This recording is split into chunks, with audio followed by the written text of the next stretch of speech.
Aaron, hopefully he's doing better tonight. Yeah, Chris, he is doing a lot better. His foot is healing. Doctors are confident that he's going to make a full recovery. But just like in this case that we reported last week, he knows he could have lost his life. And we do want to warn you here, some of the images in the story might be disturbing to some. As Barry Briggs waited to go under the knife, his surgeon said something he'll never forget. I really hope I don't have to take your foot.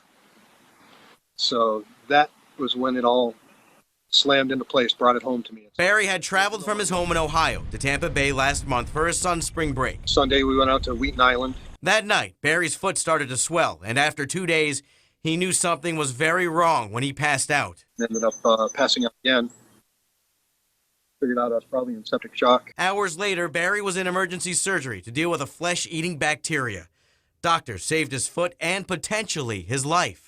A lot of things went right. We went to the hospital. They recognized what was going on. Things went right for Mike Walton, too.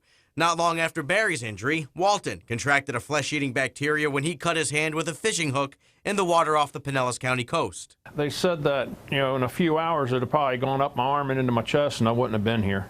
Dr. Jeremy Kurtz, an ER physician with Advent Health in Tampa, says these cases are rare, but even the smallest open wound can lead to serious problems. Any break in the skin can cause it, even something like athlete's foot, chronic wounds in the skin. Dr. Kurtz says all it takes is a couple days for this kind of infection to turn deadly, and Barry is lucky he didn't face that possibility. If he had waited another day, he could have died from that, absolutely. He's very fortunate.